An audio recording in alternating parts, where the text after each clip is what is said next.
My name's Mary Mayne and my quilt is called Give Me the Time.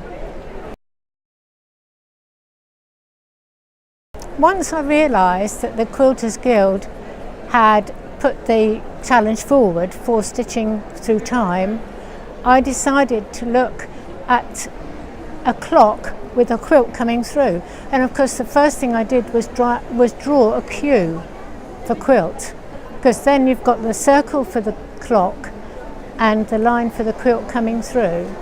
And then I gradually expanded that, added another circle in the side, decided where the quilt should overlap the clock, and it just progressed from there. Most of the patchwork is machine quilted, okay? It's machine stitched, right? But there's mainly hand quilting in this. But the quilt itself, this quilt here, is machine quilted. Because there's so many seams in this, it would be very difficult to hand quilt through it. All of these panels in this quilt were separate pieces made up to a pattern. And then I put a facing around these edges and turned it over so that it took the raw edges of these patches under and laid them one on top of the other. Made sure that this one went under the clock and under this one here. So it was a gradual build-up. I wasn't quite sure what to do about the hands of the clock. So I decided to put a large pair of scissors in the centre because I thought that was perfect, really. But the clock itself and the quilt gave me a lot of headaches, and it very nearly went in the bin more than 2 or 3 times.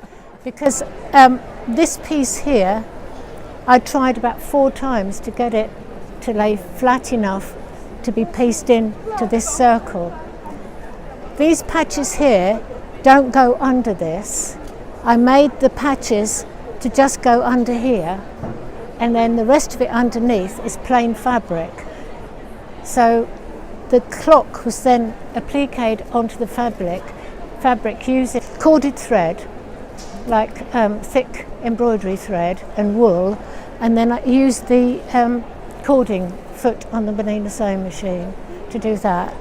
But as it came together, I knew in my mind that this idea would work because I could see it, but it was trying to get it together and working out how I was going to make it. So I did struggle with it, but the nearer I got to the end of it, the more confident I began to feel about it actually working in the end. So it was a lot of fun. I was just blown away by it, yeah. I mean, it was such a surprise. It really was a big surprise, and I'm absolutely thrilled. Yeah, especially as I am a long-standing member of the Quilters Guild. Yeah, it's wonderful. In a way, I don't see it the same as other people see it. You know, I think it's because when you work on something for a length of time, it just gets ordinary, if you know what I mean. So to suddenly find it up on the wall is really a wonderful feeling.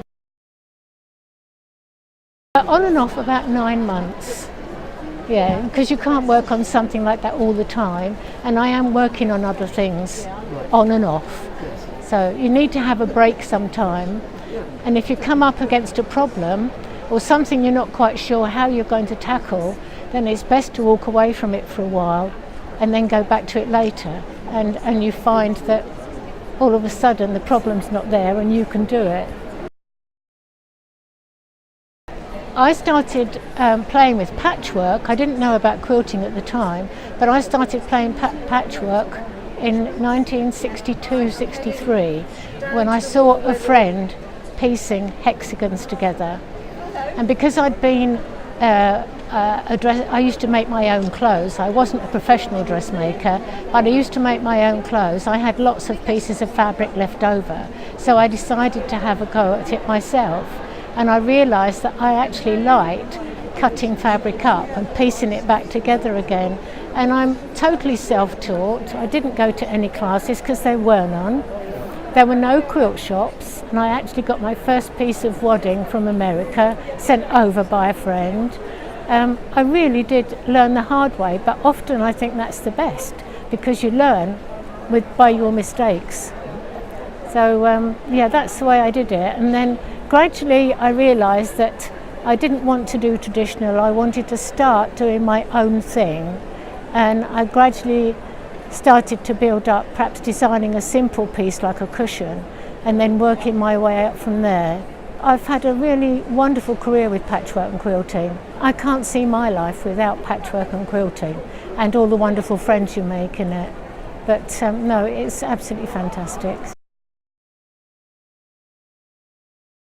I use Bernina. I use a Bernina Quilters edition, the 440, and I absolutely love it. I really do. I like to use the cording foot. I used to struggle with that, but I didn't realise how simple and easy it would make it, so I love that. I love the buttonhole technique, and I love not the stitching, the actual making of buttonholes. And I love everything about it, to be honest. It's such a nice machine to use.